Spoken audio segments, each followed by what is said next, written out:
Monday, 9:15 a.m. Robert Carter, my father, took the center chair and planted his phone in front of him. Helen, my mother, set a blue deposit slip on the counter and straightened the corners until they aligned. Lisa, the cashier, watched our hands from her station. Paul, the guard, stood by the glass with 3 angles in his view. Mr. Alvarez, the manager, moved behind a pane with a yellow legal pad. Emily, my sister, hovered near the brochure rack with her camera dark. The rank in the room was obvious without speech. The blue deposit slip had a red paperclip biting its top edge. The paper stock wasn't fresh, the edge carried a faint tooth. I placed it square in front of me and pulled the form beneath. The header showed my name, then DOB, 1973, then a box for occupation, accountant. I didn't say anything. I moved the pages into 2 neat stacks and traced each line with a finger the way I do at work. The air smelled like toner from the back room.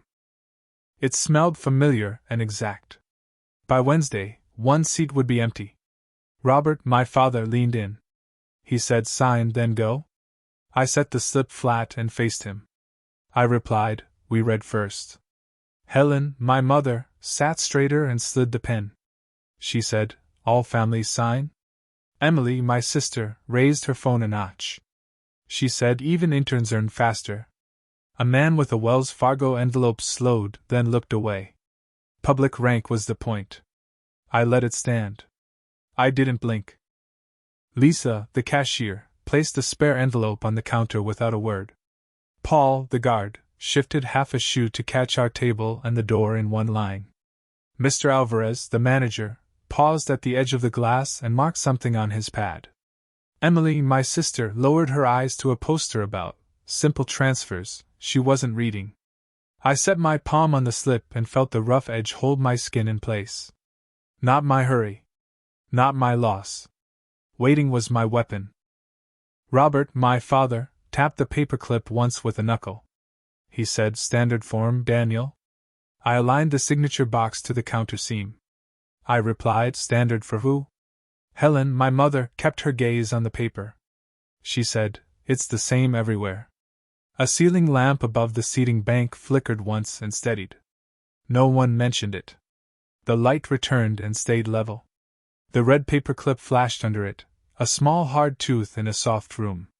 The deposit slip didn't move. The envelope wasn't bank issue. Lisa, the cashier, slid a second copy out for me when I asked. She didn't comment. She set it beside the first and aligned the margins. I compared clauses side by side. Authority first, convenience next, then initials that turn a person into marks. The lines looked generous until you read the totals. I underlined with air and kept my hands off the ink. Every word was a trap. I let the seconds cut them. Paper hides the hand. Robert, my father, pushed the pen until the cap touched my knuckle. He said, "Sign, then go?" I lifted the pen and held the point above the line. I replied, "When it's clear." Helen, my mother, adjusted the stack by a coin's width. She said, "People are watching." Men read posture, not speeches. The inches mattered. I owned 1 inch. Lisa, the cashier, watched the envelope, not my eyes. Paul, the guard, kept the door's reflection where he could use it. Mr. Alvarez, the manager, set his pad on the counter and stayed within reach. Emily, my sister, angled her phone so the lens framed my hands and not my face. I lowered the pen until the tip met paper and held it there without marking a dot. This looked like surrender. It wasn't surrender. It was the setup. Robert, my father, narrowed the distance over the table. He said, "You're wasting the family's time." I let the seconds work on him. By Thursday night, a silence would break. Robert, my father, held the table with his forearms. He said, "Don't think. Sign." I moved the copy closer and found the transfer line. I replied, "Not with this clause." Helen, my mother, softened her tone without lifting her eyes. She said, "Not required?" I set the pen down. I lifted the red paper clip, moved it 2 inches right, and pinned the worst paragraph by itself. It changed the sight line if not the law.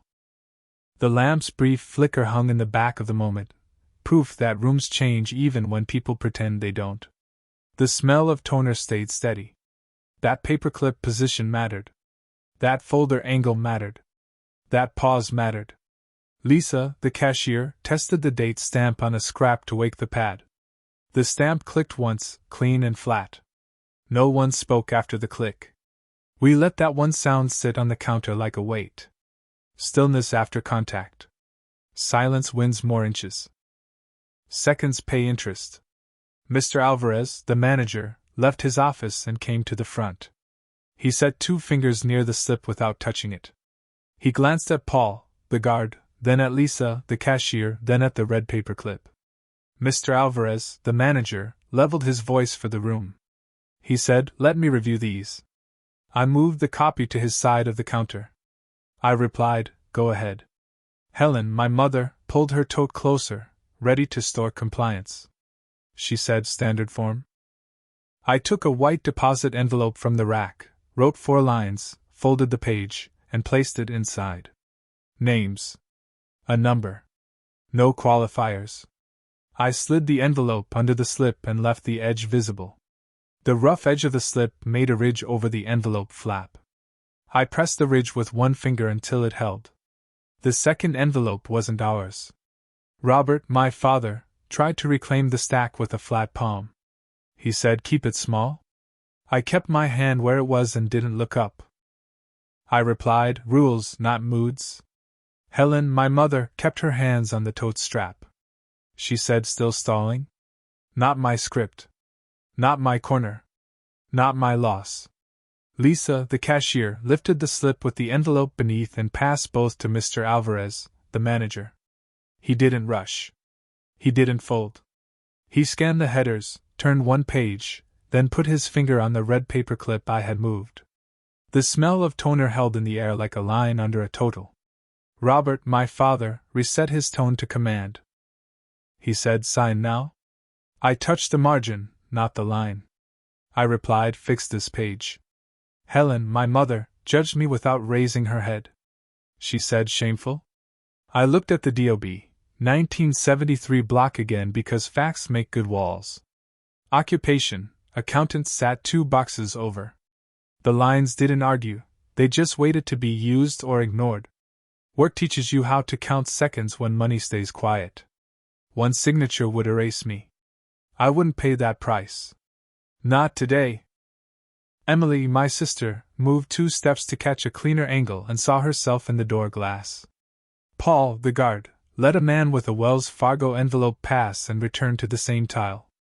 Lisa, the cashier, laid a blank acknowledgement near Mr. Alvarez, the manager, as if custody might be needed. I spread the pages into a clean fan so each header faced us. The rough edge of the slip scratched my palm with a small truth. The earlier stamp click still lived in the room.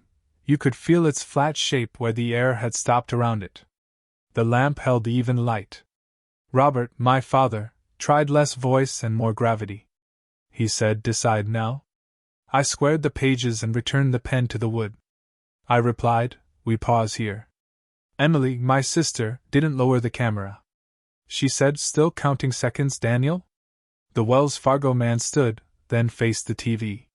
Helen, my mother, pressed her lips and held the tote strap. She said, "Shameful?" A scene from years earlier stayed sharp. Helen kept a blue folder behind the phone book in our kitchen. Receipts, letters, and 1 form with my name half filled. The marker wasn't ink, it was a red paperclip on the top page. Guests were told it was lists. Robert called it her system. When I walked in, she put a dish towel over it and moved the towel around the paper's corners instead of the paper itself. That was when I learned to count inches at a table. I handed Mr. Alvarez, the manager, the copy and the original and kept my hand open so he could see I wasn't hiding anything else. Lisa, the cashier, set the stamp within his reach. Paul, the guard, watched the street, then the glass, then us. Emily, my sister, turned off her camera but kept it raised like a prop. By Friday 10:20 a.m., a pen would freeze. Robert, my father, leaned in with his last argument. He said, "Sign, then go?" I kept my eyes on the paperclip. I replied, "When it's clear." Helen, my mother, tried one soft syllable that wasn't about law. She said please. The request landed and did nothing. The smell of toner stayed honest. The rough edge of the slip pressed a short line into my palm. The ceiling lamp held steady and made our small table look like a bench in a hallway. Mr. Alvarez, the manager, placed the slip on the counter with the red paperclip now on the second page where I had moved it. He lifted the stamp Lisa, the cashier, had tested. He squared it over the corner that logs custody, not consent. People measure time by stories. Banks measure time by contact. I chose contact. The stamp came down and clicked once, flat and final. No one spoke after the click. Paul, the guard, shifted his weight and then stilled. Emily, my sister, lowered the phone at last. Helen, my mother, put the tote strap all the way onto her shoulder. Robert, my father, stared at the second page as if it had moved by itself. They thought it was over. They were wrong. Monday, 9:40 a.m. Helen, my mother, set a vinyl folder with a red paperclip on the counter and aligned it to the laminate seam. Robert, my father, kept the center chair and guarded his phone with his wrist. Lisa, the cashier, stood behind her glass and watched the paper, not me. Paul, the guard, took a position where the door and our tables shared one sideline. Mr. Alvarez, the manager, held a yellow legal pad and stayed within earshot. Emily, my sister, hovered at the brochure rack with her camera low. The rank in the room didn't need words to exist. The lobby smelled like citrus cleaner. The vents gave a steady hiss above the teller windows. The plastic cover of Helen's folder felt slick under my palm. She lifted the flap and revealed 3 stacks, each with its own tab. The red paperclip bit down on a set labeled Consolidation Authority. The bite left a crescent on the page. By noon, someone would switch sides. Robert, my father, edged the chair closer by an inch. He said sign, then go. I pulled the first stack toward me and squared the corners. I replied, we read first. Helen, my mother, slid a black pen into the space between us and kept her eyes on the tabs. She said standard form. Lisa, the cashier, placed a blank receipt sleeve near the folder, then rested her fingertips on the counter's underside where the panic strip lives. Paul, the guard, shifted his stance until his reflection held the door and our table in a single line. Mr. Alvarez, the manager, made a short note, then a shorter one. Emily, my sister, lifted her phone a notch and caught the pen in frame. The folder stayed where Helen placed it, not a millimeter off center. Not my hurry. Not my loss. Waiting was my weapon. Helen, my mother, turned the tab so the header faced me. She said, it's the same everywhere. Robert, my father, rapped the paperclip once with a knuckle. He said, when it's clear. I kept the pen still and read the authority line. I replied, this part moves assets. A couple in line glanced over, then corrected their faces to blank. The vent hiss kept its even sound. The slick vinyl under my fingers gave me grip without drag. The paperclip looked small until you saw the sentence it pinned. The second stack had no title. Emily, my sister, stepped closer to the counter edge. She said, even interns decide faster. Robert, my father, didn't correct her tone. He said, keep it small. I slid the second stack out and fanned 3 pages. I replied, these totals jump. Lisa's glance hit Mr. Alvarez, the manager, then dropped to the counter's underside for a heartbeat. Paul, the guard, caught the look, then the posture, and adjusted a half-step left. Mr. Alvarez paused at the teller window and waited for my count to finish. Helen kept eyes on tabs and not on me. Robert stared at the signature line as if looking could sign it. Every word was a trap. Silence wins more inches. I let the seconds cut them. Helen, my mother, touched the folder's edge with one finger. She said, people are watching. Robert, my father, pushed the pen until it touched my hand. He said, sign, then go. I raised the pen and held it above the first line. I replied, when it's clear. This looked like surrender. It wasn't surrender. It set the board. Lisa, the cashier, checked the teller printer. It hummed, then stopped. The humming died mid-cycle like a held breath. No one mentioned it. The air reset around the cut, thinner by a shade. By evening, a door would matter. Emily, my sister, found a meaner angle. She said, "You never decide." Robert, my father, tried to pin me with a schedule. He said, "You're wasting the family's time." I moved the pen down until the tip kissed paper. I replied, "Fix this clause. Not my script. Not my corner. Not my loss." I set the pen on the wood and lifted the red paper clip. I moved it from the tab to the paragraph where the totals hid themselves in soft words. The clip left a mark on the tab when it came free. The paragraph wore the clip like a flag it didn't want. Helen, my mother, didn't reach for my hand. She said, "Not required." Robert, my father, leaned his weight into the table. His knuckles whitened as he dragged the folder 1 inch toward him. He said, "Still stalling?" I straightened the pages and aligned them to the seam. I replied, "We're not done." The citrus cleaner smell leaned harder as a cart rolled somewhere out of view. The vent hiss kept counting seconds. The folder's vinyl stuck to the laminate for a moment, and then released with a small skinned sound. That release mattered. That angle mattered. That mark mattered. Mr. Alvarez, the manager, left his glass and stopped at our counter. He set 2 fingers near the folder without touching anything. Lisa, the cashier, placed the receipt sleeve closer to him by an inch and gave him one steady look. Paul, the guard, watched them both and then moved 1 pace toward the service corridor. Mr. Alvarez, the manager, leveled his voice so it traveled. He said, "Let me look at these." I slid the second stack toward him and kept the first. I replied, "Here." Helen, my mother, pulled a second pen from the folder pocket. She said, "Sign, then go?" The second pen wasn't for me.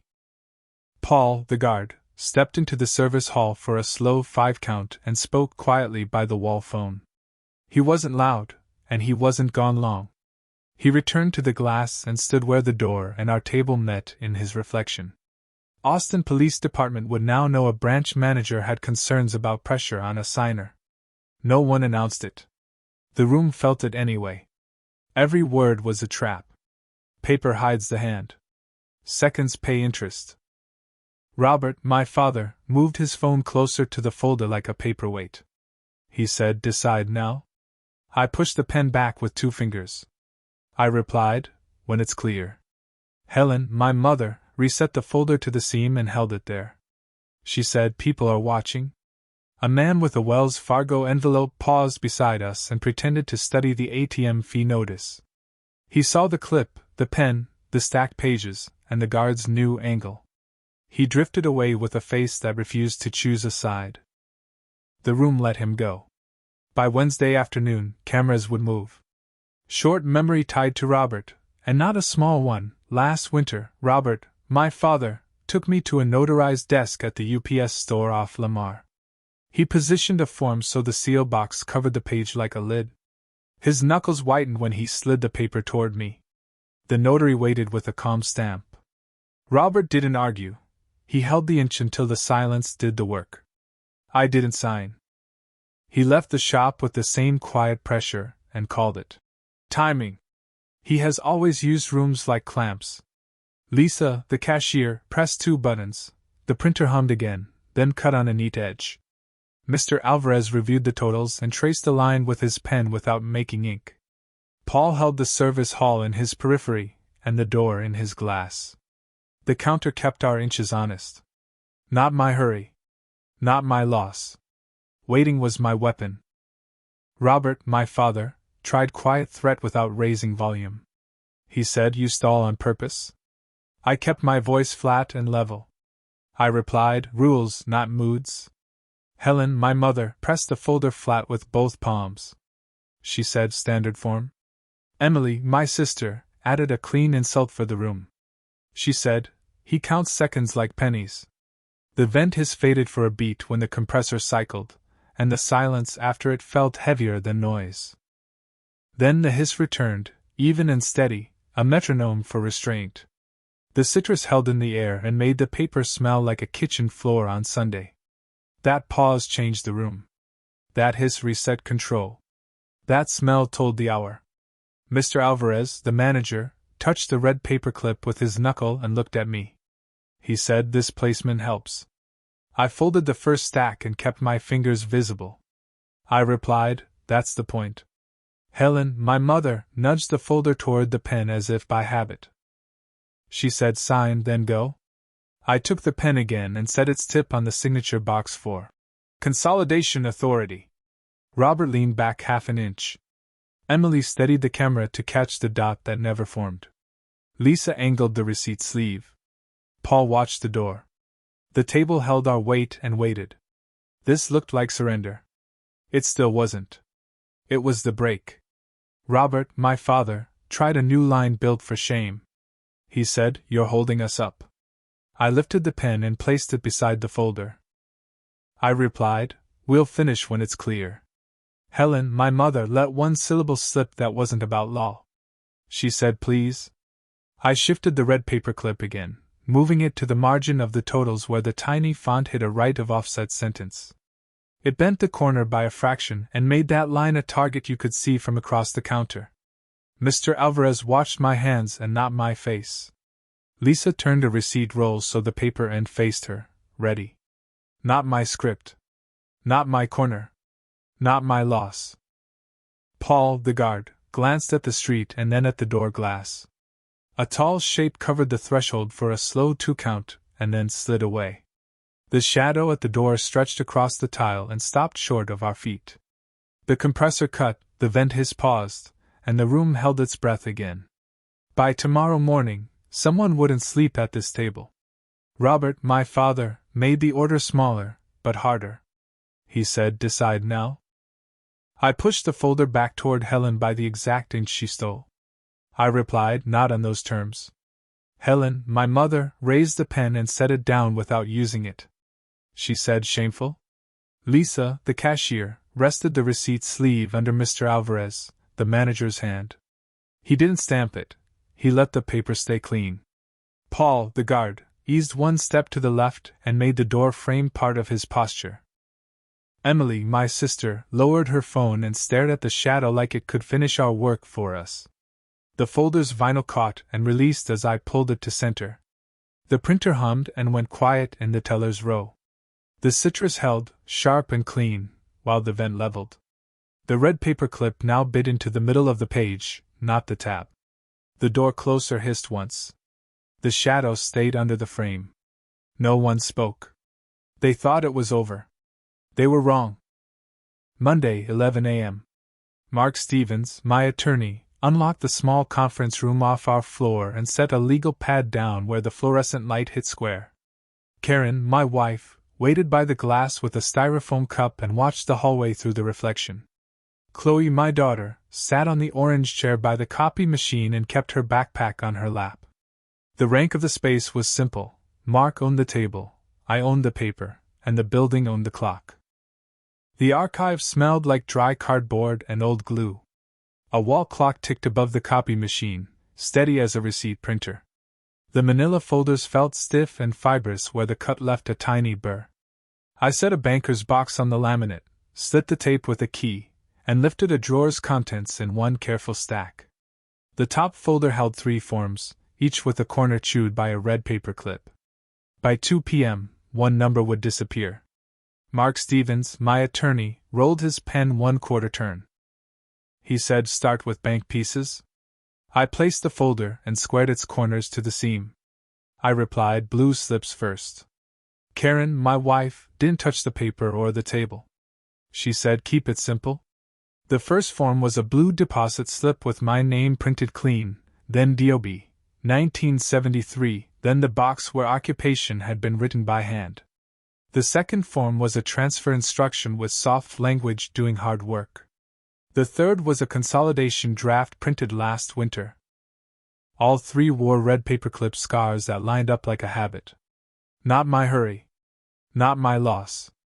Waiting was my weapon. Mark Stevens, my attorney, kept his tone even and low. He said, "Who clipped them?" I tapped the corner scar and didn't guess. I replied, "Same hand, different days." Chloe, my daughter, looked from the hallway to the paper. She said, "Is that bad?" I lifted a second folder from the box. It belonged to a home file drawer I kept in my office, bottom left, behind tax returns. The label said household in my block printing, but the glue line underneath was a different width. Someone had swapped a tab once and pressed it back down.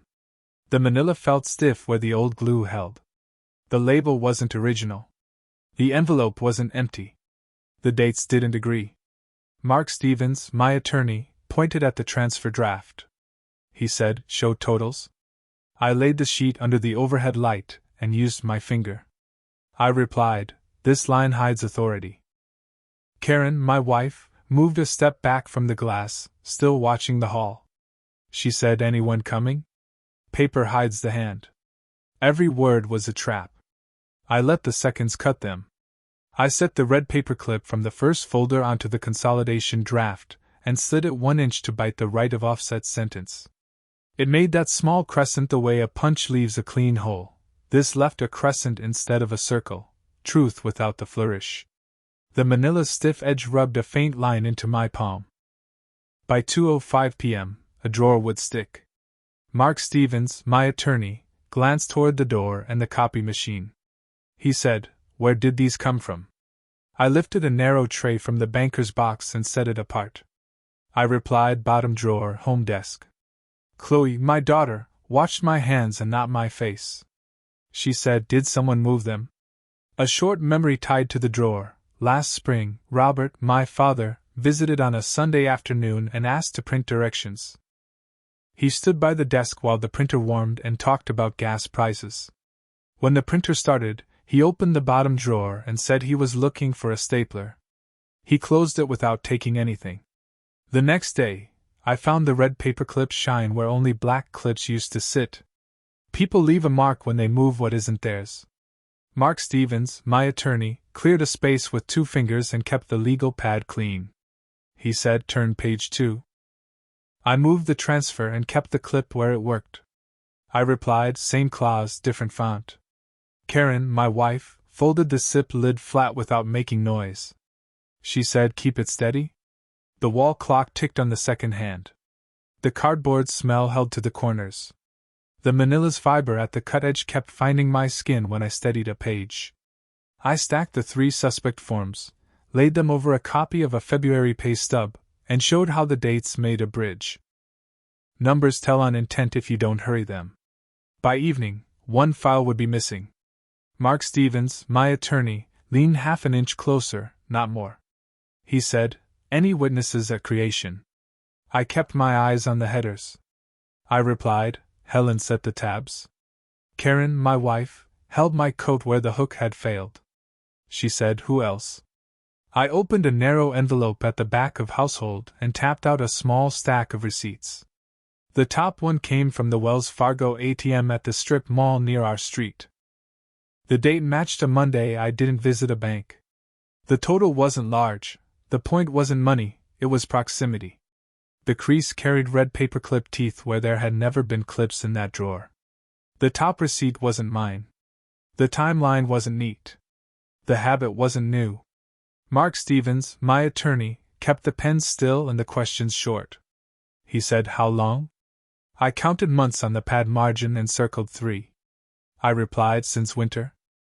Chloe, my daughter, shifted her backpack and stared at the red clip. She said, "They used that." Not my hurry. Not my loss. Waiting was my weapon. Mark Stevens, my attorney, nodded toward the copy machine. He said, "Make a set?" I stood and fed the glass with the top page. I replied, "One by one." Karen, my wife, watched the hallway again with the reflection as a shield. She said, "Someone's coming?" The label printer whirred and then snipped a small strip when I keyed the job tag. It wasn't loud, it was exact. I placed the label on the sleeve's spine, pressed from center out so no bubbles formed, and stacked the copies inside. The label's cut edge felt sharp and clean under my thumb. The wall clock ticked through every action, steady and indifferent. By Wednesday, a camera would move. Mark Stevens, my attorney, returned to the transfer draft. He said, "Put the clip here." I moved the red paperclip 1 centimeter, enough to bite the worst words. I replied, Now it reads as it is.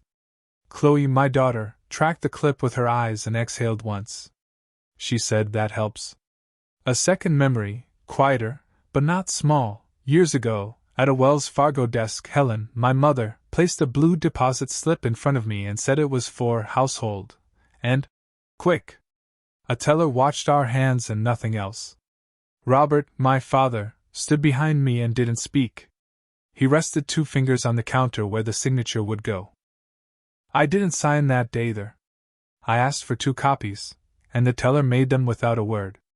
The family called it drama. The room called it paper. Every word was a trap. Paper hides the hand. Seconds pay interest. Mark Stevens, my attorney, kept his voice in a flat lane. He said, call me if they push again. I placed the labeled sleeve on the table where he could see it. I replied, we'll use time. Karen, my wife, moved to the door and listened to the hallway air. She said, quiet now? Chloe, my daughter, leaned on the orange chair arm and said nothing. The cardboard smell in the corner held steady. The wall clock ticked into the next minute. The manila fibers on the folder edge had left a small rough line on my palm that would fade by afternoon. I set the banker's box back into the drawer and kept the sleeve outside within reach. By Friday morning, a key would change hands. Mark Stevens, my attorney, reached for his stamp, the kind that logs receipt, not consent. He said, seal the set. I slid the sleeve under the square face and kept my hand open. I replied, do it. Karen, my wife, stepped in from the glass and stood beside the chair. She said, ready? The stamp came down and met the plastic cover with a flat, clean click. The ink bled through the label and marked the paper beneath with a neat block. The wall clock continued without a pause. The cardboard smell didn't change a note. The manila's rough edge no longer touched my hand. No one spoke. They had the pen. I had the claws. Tuesday, 10:05 a.m. Mr. Alvarez, the manager, positioned the forms with the red paperclip beneath the desktop scanner and tilted the screen toward our counter.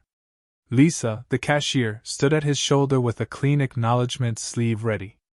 Paul, the guard, held the door and our table in the same reflection from his post. Robert, my father, guarded the vinyl folder at center. Helen, my mother, aligned 2 pens to the laminate seam. Emily, my sister, steadied her phone at waist height and framed my hands. The lobby smelled like warm toner. A wall clock ticked above the brochure rack. The scanner glass felt smooth and exact beneath my fingers when I squared the margin to the ruler line. The red paperclip bit the header and left a crescent the light would catch whether anyone liked it or not. By 10:12, someone would stand with me. Mr. Alvarez, the manager, rested 2 fingers near the feeder. He said, we'll scan each page. I kept the stack squared and my palm open. I replied page by page. Robert, my father, set his phone by the folder like a weight. He said, sign, then go. Not my hurry. Not my loss. Waiting was my weapon. Lisa, the cashier, aligned the sleeve parallel to the scanner bed.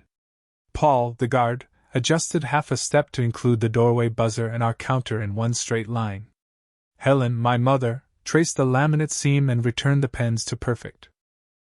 Emily, my sister, kept the signature box centered, not my face. The extra copy wasn't for us. The sleeve wasn't a souvenir. The serial number mattered. Mr. Alvarez, the manager, lifted the gray paddle and pointed to the claws-eyed flagged. He said, we'll preserve this. I put 2 fingers on the margin and didn't touch ink. I replied, keep the line. Robert, my father, leaned in, his knuckles whitened on the folder's edge. He said, still stalling? The scanner chirped, then the first page slid under the light in a pale band. The clock ticked under it, and made the room count with us. The smooth glass pulled a little heat from my skin and gave none back. By 10:14, the room would change. 2 uniforms crossed the sidewalk at a normal walk and paused in the door glass. Paul, the guard, didn't move to meet them. He kept the door, the counter, and the officers in one clean angle. Lisa, the cashier, held the sleeve where Mr. Alvarez could reach it without looking away from the screen.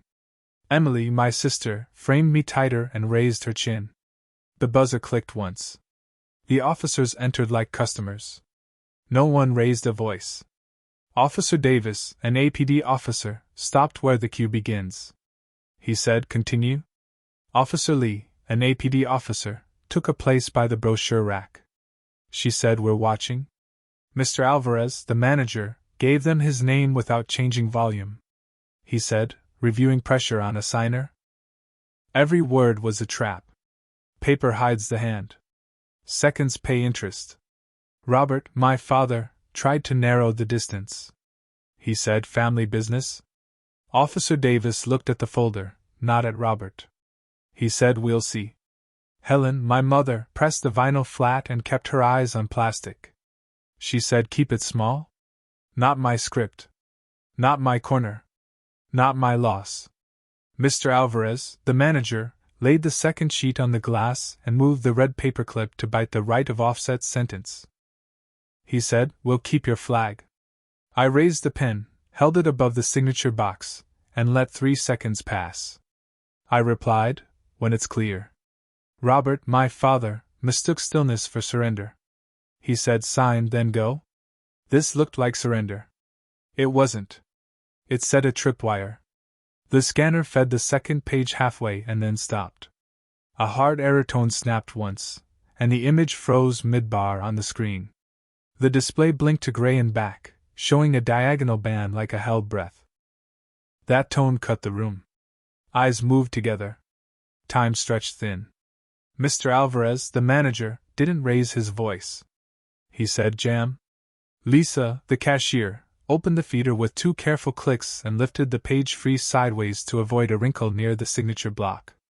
She said, "Page intact?" I checked the edge and the claws under the clip. I replied, "No crease here." Emily, my sister, saw the stall and fired her line where everyone could hear it. She said, "Even the scanner decides faster." Officer Lee cut a glance at Emily, and then at the screen. She said, "Let them finish." Every word was a trap. Waiting was my weapon. I let the seconds cut them.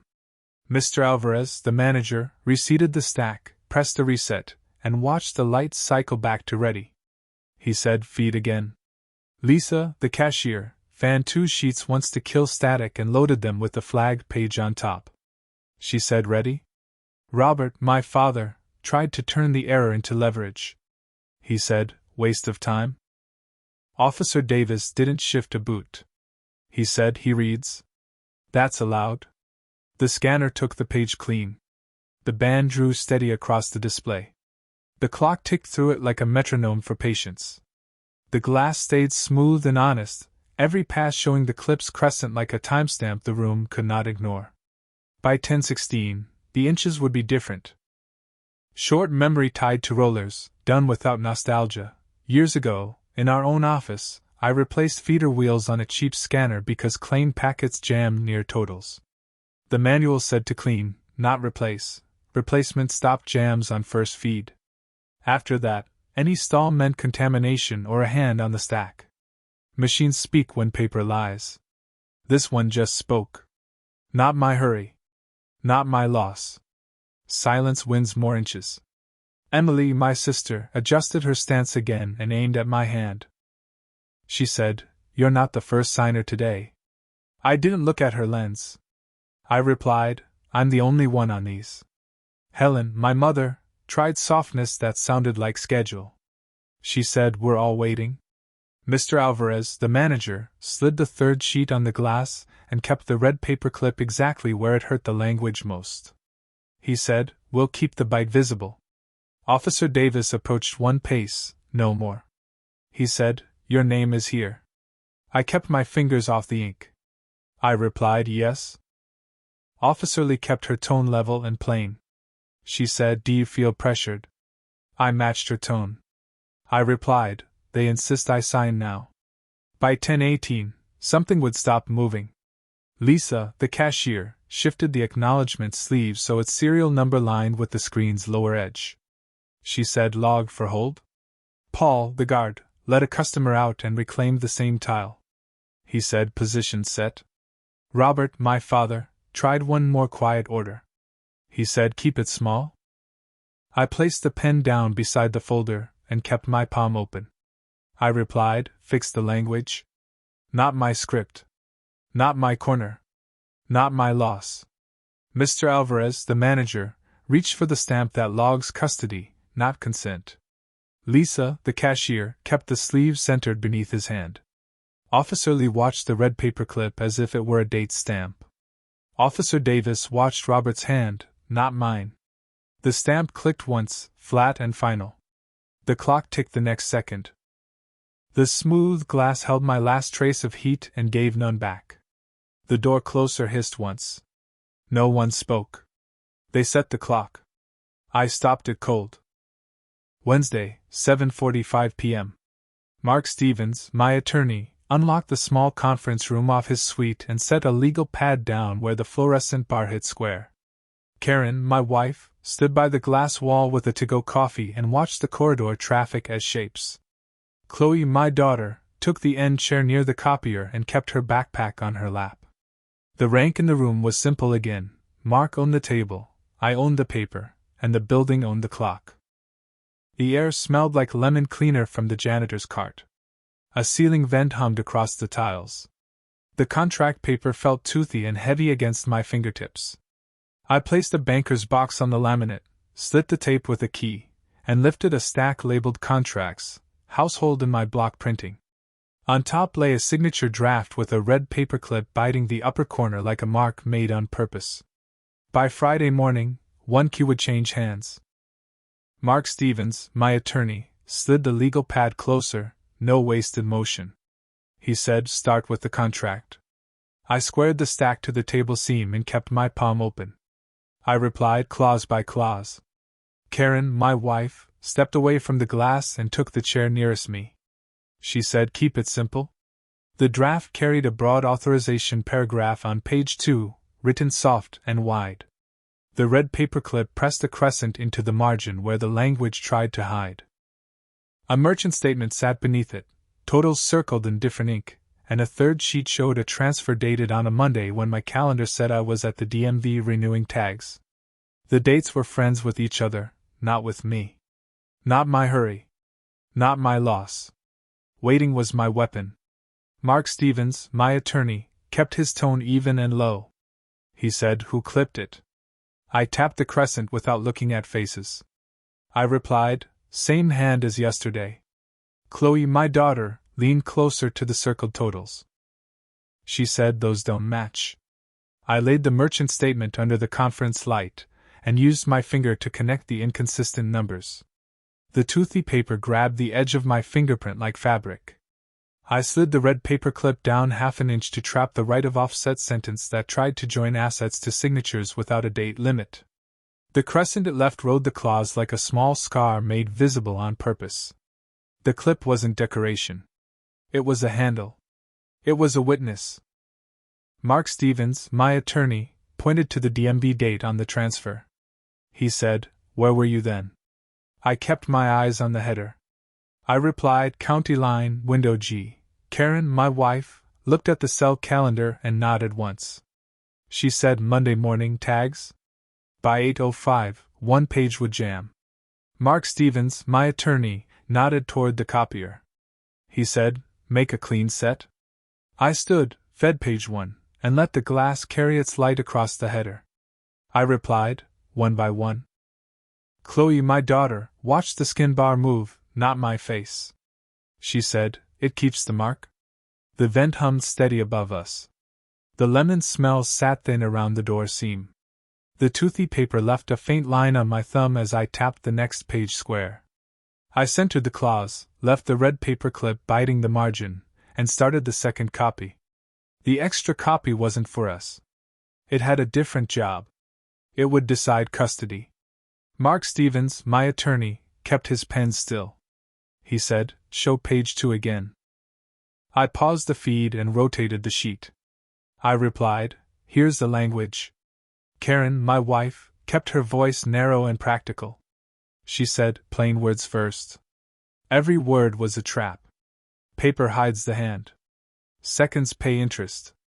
I added a Wells Fargo envelope from my brief sleeve, the same style they'd used at the bank, and slid out a thin receipt with totals too neat for cash and too messy for accounting.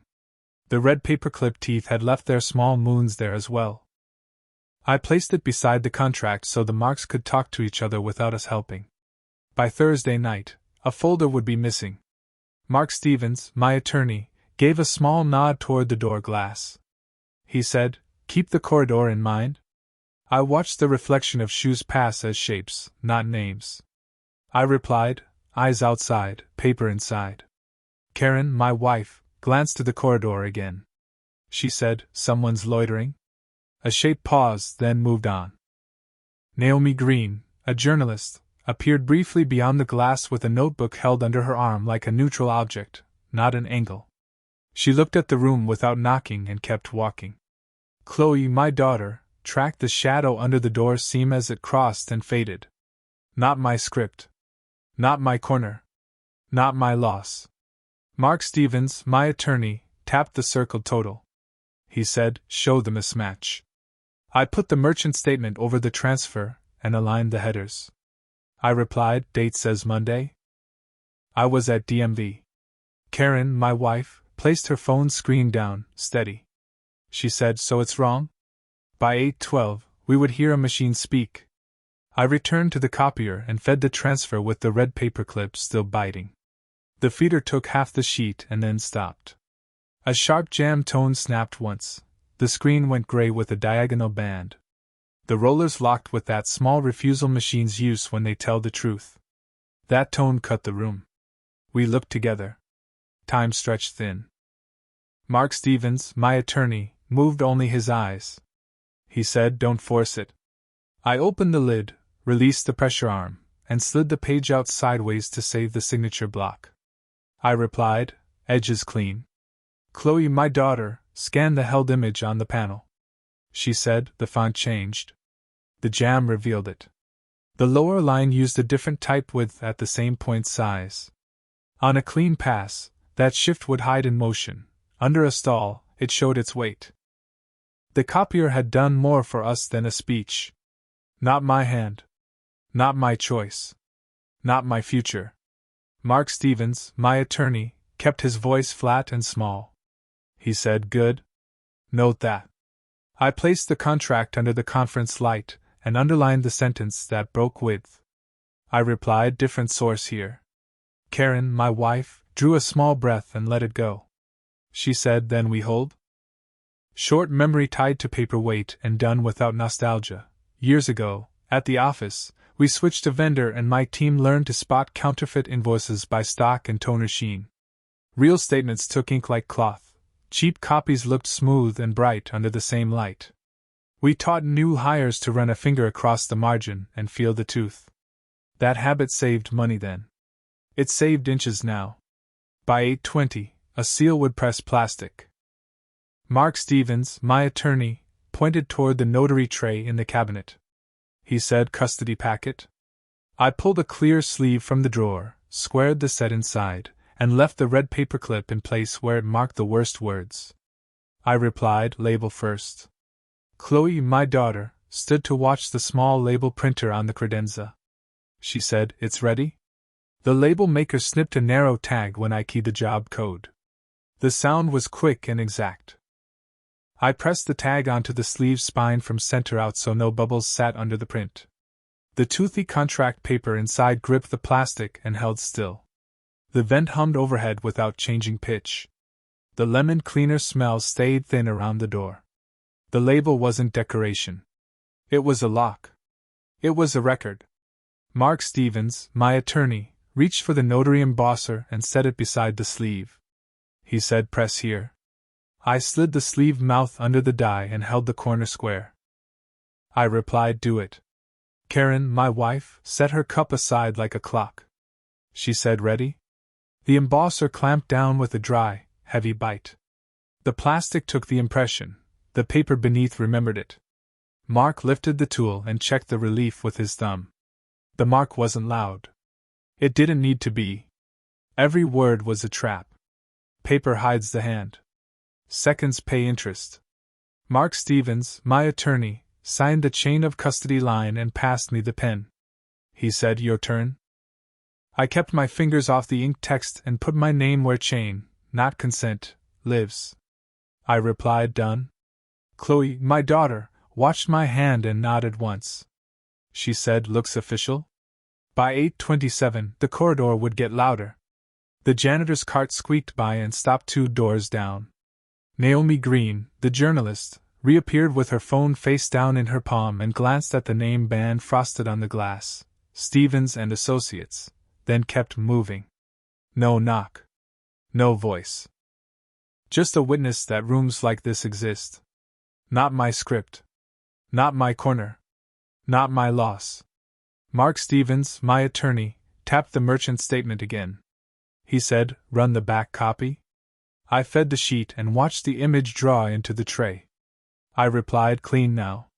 Karen, my wife, held the originals still as I stacked. She said, "What next?" By Monday 9 a.m., records would speak. Mark Stevens, my attorney, laid out a short list. He said, "We notify the bank. We file a hold. We send counsel a copy." I kept the sleeve near the edge where the embosser marks sat. I replied, "Include the jam image." Chloe, my daughter, pointed at the diagonal band on the panel's last screen. She said, "That one?" The copier had kept it. The jam capture stored as image 7A with a small timestamp. We printed it and set it behind the contract so the font change lived beside the crescent bite of the red paper clip. The stack looked like a lesson written in objects. Not my hurry. Not my loss. Silence wins more inches. Mark Stevens, my attorney, pushed a manila envelope across to me. He said, "Seal the set." I opened the flap and slid the sleeve inside, then folded the clasp down without licking the glue. I replied, "Clasp only for now." Karen, my wife, looked once more at the corridor glass. She said, "They're still out there." Chloe, my daughter, kept her backpack on her lap like a locked drawer. She said, "Let them wait." By 8:34, a small thing would decide a large thing. Mark Stevens, my attorney, reached for his desk stamp, the kind that logs receipt, not consent, and lined it with the envelope's corner. He said, "Documented?" I kept my palm open beside the clasp and watched the die. I replied, "Make it clear." Karen, my wife, rested 2 fingers on the sleeve's spine through the paper. She said, "Hold it steady." The stamp came down and thudded once, flat and final. The vent hummed without pause. The contract's tooth beneath the envelope stayed a small ridge under my hand. The lemon cleaner still sat thin at the door seam.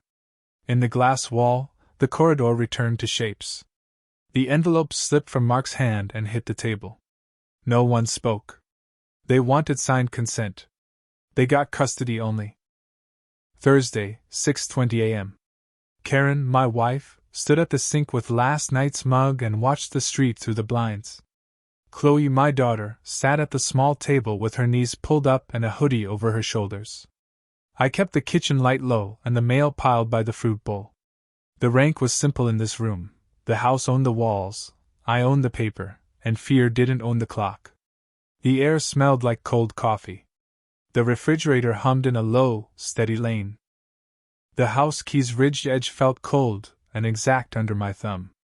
Beside the fruit bowl lay a sealed envelope held by a red paper clip, its crescent pressed deep, the bite we carried out of the bank like a mark. By Friday 9 a.m., they would gather again. Karen, my wife, looked from the blinds back to the envelope. She said, "Did we win?" I kept my palm open on the table. I replied, "We bought time." Chloe, my daughter, drew the hoodie string tight and watched me, not the street. She said, "Are we safe today?" Not my hurry. Not my loss. Waiting was my weapon. Mark Stevens, my attorney, came through on speaker from his office downtown. He said, "Bank and APD placed a hold." I set the phone beside the envelope and kept my voice flat. I replied, "On which accounts?" Mark Stevens, my attorney, didn't use extra words. He said, "Broad family accounts. No movement without review." Every word was a trap. Paper hides the hand. Seconds pay interest. Karen, my wife, placed the mug down without drinking. She said, this goes public? I watched the blinds, not the street. I replied, it will later. Chloe, my daughter, lifted her eyes and gave me the line I needed to hear. She said, they tried to erase you, Dad? Not my script. Not my corner. Not my loss. Mark Stevens, my attorney, kept the tone even. He said, they'll try an alternate path. I kept the phone steady with 2 fingers. I replied, what path? Mark Stevens, my attorney, shuffled paper close to the mic. He said, new consent. Different notary. Early date. By 7, a copy would move. Karen, my wife, pointed to the envelope with the red paper clip. She said, what is that? I slid it closer, let the clip's crescent catch the kitchen light, and left it sealed. I replied, a letter for records. Chloe, my daughter, watched the clip, not my hands. She said, keep it with you. One signature would erase me. Not today. Not in this kitchen. I took the house key and the red paperclip and slid both into my right front pocket. The cold metal and the small crescent sat together, metal on metal, a way to carry what we learned and what we'd use. The key's ridges set their own line against my leg every time I moved. By 8, someone would test the door. Karen, my wife, turned the blinds 1 inch and left them there. She said, Emily won't stop. I watched the empty driveway apron where the paper lands. I replied, she needs a camera. Chloe, my daughter, didn't look away. She said, she needs a no. Not my hurry. Not my loss. Silence wins more inches. Mark Stevens, my attorney, returned to the practical piece. He said, freeze holds till Friday review? No withdrawal, no sign-off. I kept the call on the table and my hands open. I replied, good. File the packet. Karen, my wife, pressed her palm flat to the table edge. She said, how long can we stand this? The refrigerator hummed across the room and kept its lane. The cold coffee smell didn't move. The key's edge reminded me I had doors to secure and rooms to keep. By noon, a name would switch places. I set a second envelope on the table, empty for now, and wrote Friday 9 a.m. in block print at the corner. I replied, we prepare for Friday. Chloe, my daughter, traced the 9 o'clock with 1 finger. She said, we go together. Karen, my wife, kept her voice low and short. She said, keep it small? Not my script. Not my corner. Not my loss. Mark Stevens, my attorney, stopped paper noise and returned to the present. He said, check your door. Expect a drop. I looked at the hallway and the front mat in my head. I replied, we'll be ready? Chloe, my daughter, stood and lifted her backpack. She said, I'll watch the porch. By 6:45, the day would announce itself. Karen, my wife, opened the dishwasher and closed it without starting it. She said, I hate this. I moved to the hall table and took the small lockbox key off the hook where we kept spare cards. I replied, we will end it. Chloe, my daughter, flashed a small look of relief and then got serious again. She said, don't open the door alone? Every word was a trap. Waiting was my weapon. I let the seconds cut them. The doorbell chimed once, a clean note that made all 3 of us stop in the same step. The refrigerator kept its low, steady hum. The key's ridges pressed harder into my palm when I tightened my grip. That note cut the room. We looked together. Time stretched thin. Karen, my wife, pointed to the hallway. She said, don't rush. I nodded once, moved to the peephole, and saw a small flat parcel on the mat. No return, no stamp, just a trifold with a plastic window and my surname typed in a font that tried too hard to look neutral. I replied, it's a drop. Chloe, my daughter, stood at my shoulder and stayed quiet. She said, I'm right here. By 7, paper would lie. I opened the door only the width of my shoe, took the parcel, and locked it again. The hum in the kitchen didn't change. The cold edge of the key made me slow down instead of speed up. I set the parcel on the table and let the glue breathe. Not my hurry. Not my loss. Silence wins more inches. Karen, my wife, nodded toward the phone. She said, put Mark on. Mark Stevens, my attorney, stayed on speaker, line alive. He said, describe it. I slit the side and slid out a copy of a consent form with my name on the line and a notary stamp from a county across town. I replied, new consent. Different notary. Chloe, my daughter, leaned into the kitchen light and pointed at the loop. She said, that isn't your A. By 7:05, the font would betray them. I set the copy under the same light that caught the red paperclip yesterday and checked the letterform heights. The loop on the R was wrong. The cross on the T sat too low. The date used a figure style from a bank printer, not my home set. The small tells that sell a lie to the untrained eye and fail under simple attention. Every word was a trap. Paper hides the hand. Seconds pay interest. Mark Stevens, my attorney, waited for one more detail. He said, notary name? I read the stamp and didn't move anything else. I replied, Alder. East Side. Karen, my wife, kept her arms folded without clutching. She said, can we fight it? I slid the red paperclip off the sealed envelope and let it bite the margin of the new copy exactly where the loop fell wrong. I replied, we mark it now. Not my script. Not my corner. Not my loss. Chloe, my daughter, gave me the weight I needed again. She said, they wanted to erase you. Not now. I put the sealed letter and the clipped copy into the lockbox with the insurance cards and the spare title. The key's ridges turned once, clean and final, and the small hinge made its quiet promise. I replied, we hold it here. Karen, my wife, breathed once and let the air out on schedule. She said, then we don't move? By 8, help would call from outside. Mark Stevens, my attorney, returned with next steps. He said, I'll alert records. APD gets the new copy. I kept my voice level and the box in my hands. I replied, do it now. Chloe, my daughter, pulled her hoodie tighter and looked at the blinds. She said, the street's awake? The refrigerator kept its low hum. The cold coffee smell stayed where it was. The key's metal held in my palm like it belonged there more than in the door. Not my hurry. Not my loss. Waiting was my weapon. Karen, my wife, touched my sleeve with 2 fingers. She said, this will end? I moved the lockbox down the hall toward the closet safe and kept the phone line live on the table. I replied, today we hold. Tomorrow we act. Chloe, my daughter, followed 2 steps behind and looked at the family frames on the wall without stopping. She said, keep going. By Friday 9 a.m., they would gather again. I opened the closet and turned the safe dial 1 clean pass, then used the house key to free the inner latch, cheap hardware on a heavy door, a thing I always meant to replace. I set the lockbox inside and left space for 2 more sleeves that weren't here yet. I replied, place is set. Karen, my wife, stood in the hallway and did not crowd the door. She said, close it. Chloe, my daughter, watched the hinge and listened for the end. She said, make it count. Every word was a trap. Paper hides the hand. Seconds pay interest.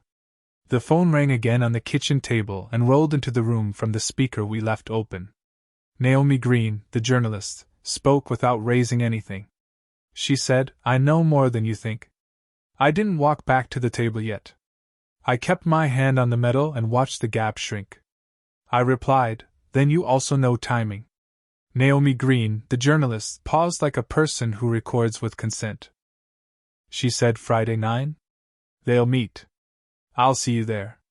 Not my script. Not my corner. Not my loss.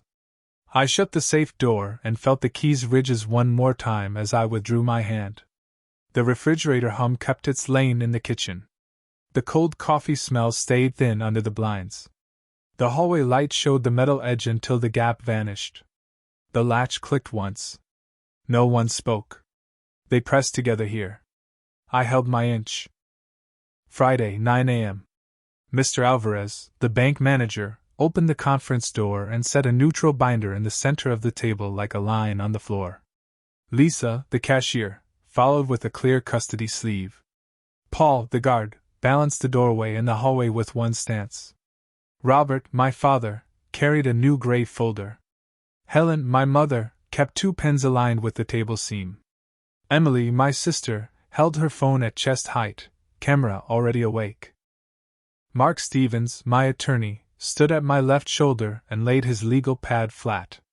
Naomi Green, a journalist, waited by the glass with a small notebook and her phone face down. Officer Davis and Officer Lee, APD, took spots by the brochure rack where everyone could see them and still pretend not to. The air smelled like burnt coffee from the lobby urn. The ceiling air conditioner hummed across the tiles in a steady lane. The manila envelope's craft felt rough and honest under my thumb when I set it down. I placed a small brass house key beside it, ridges forward, and let the light catch both at once. On top of the envelope, the red paperclip bit a corner and left its crescent like a date. By 9:07, one admission would slip. Mr. Alvarez, the bank manager, kept his voice level.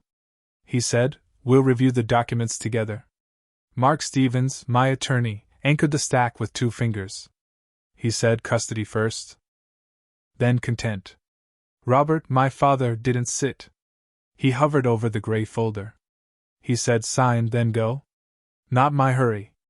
Not my loss. Waiting was my weapon.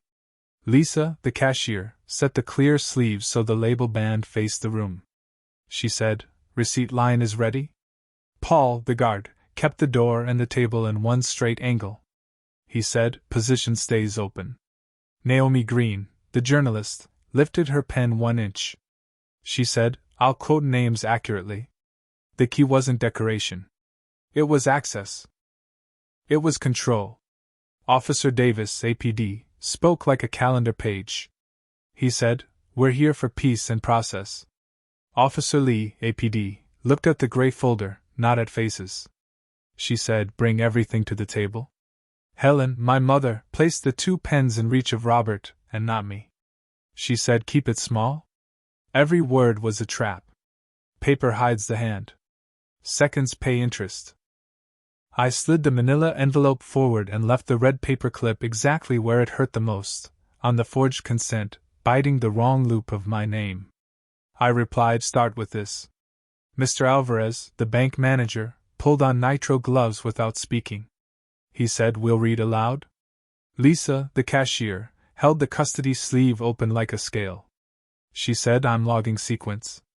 By 9:12, the room would tilt. Mark Stevens, my attorney, nodded once, no extra movement. He said, "Compare the letter forms." Robert, my father, placed his gray folder down with the care of a trap. He said, "You're wasting the family's time." Emily, my sister, lifted her phone higher so the frame held my hands, not my face. She said, "Even interns decide faster." Not my script. Not my corner. Not my loss. Mr. Alvarez, the bank manager, read the line that tried to give broad authority without dates. He said, "Consent remains effective indefinitely unless revoked in writing." I put 1 finger beside the wrong R. I replied, "Look at the loop." Lisa, the cashier, leaned enough to see it and not more. She said, "Loop's wrong height. The loop sat too tall. The crossbar on the T lay too low. The date numbers used a printer set, not my home cut. Under light, the paper grain ran east-west. My household stock runs north-south.